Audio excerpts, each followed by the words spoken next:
We fear if we were to show our faces that we would be followed home, which has happened to many critics of Scientology.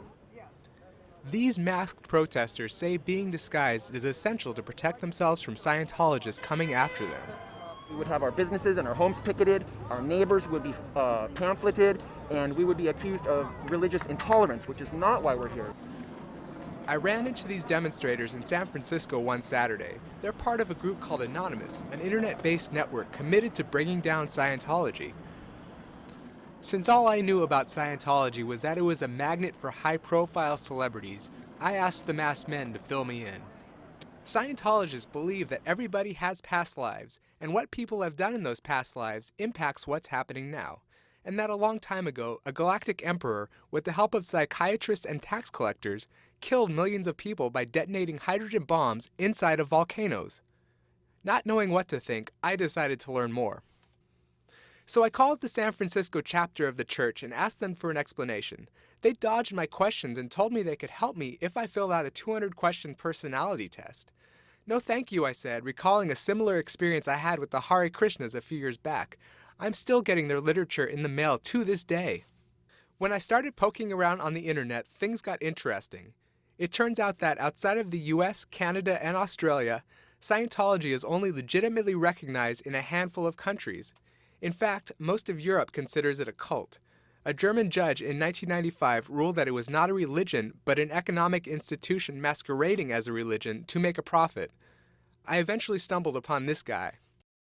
So you see Scientologists out there, and they really believe that they are saving the world. It's really, really sad. At the same time, if you see my other video that I made yesterday, they can't think, they're not allowed to think, so it doesn't matter what kind of factual evidence you put in their face a lot of times.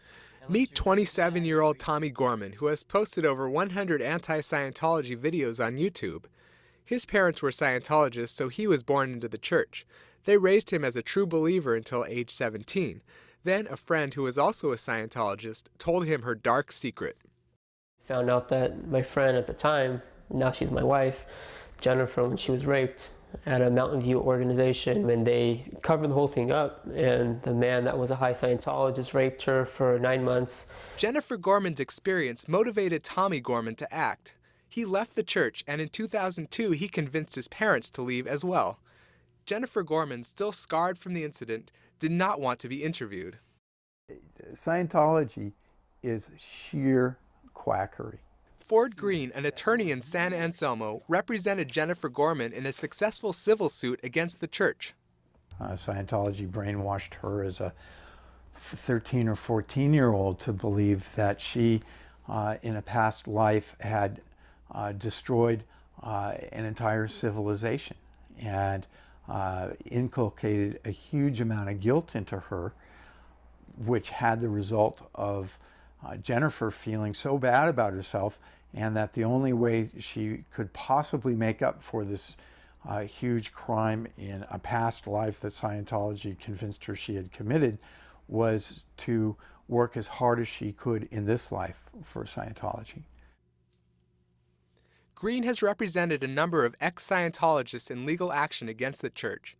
In most cases, he says, the church doesn't go to trial, but, as in Jennifer's case, settles out of court, paying large cash sums. Scientology is evil because it doesn't care about people at all and choose idealistic, vulnerable, smart, loving human beings up without the slightest regard of what the consequences on his or her psyche will be. They're really abusive. Police arrested Gabriel Williams, the Scientologist who raped Jennifer Gorman, and a jury convicted him of sodomy of a minor and sexual battery. He served about 9 months in prison and is now registered as a California sex offender. Tommy and Jennifer Gorman, along with their daughter, attend every anonymous protest against the church, but they don't wear masks because the church already knows who they are. They get lots of support from members of Anonymous who, while not ex-Scientologists, are motivated by similar concerns. There was this video of Tom Cruise that went around on the internet. It was about 10 minutes long, and he's sitting on a couch sort of just rambling incoherently about Scientology. They said, so, like, have you met an SP?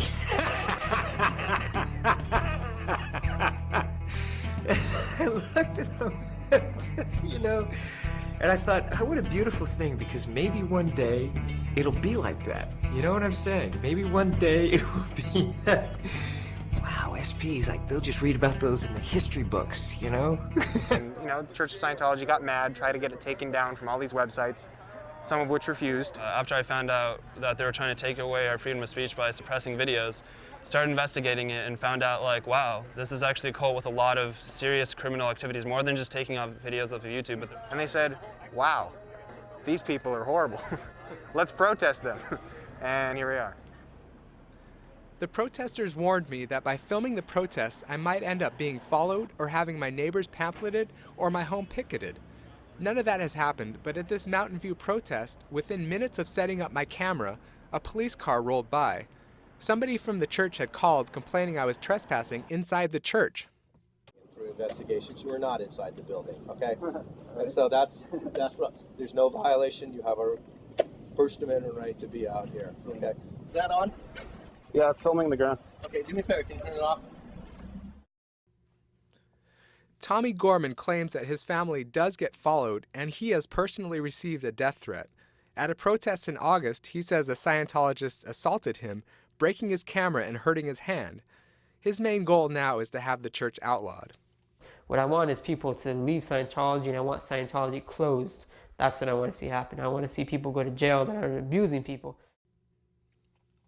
I find myself sympathizing with Tommy and can understand his cause. But I know his well-intended desire to spare others from the same fate is an unrealistic goal. Because in the end, his is one small voice against a multi-million-dollar operation with believers all over the world.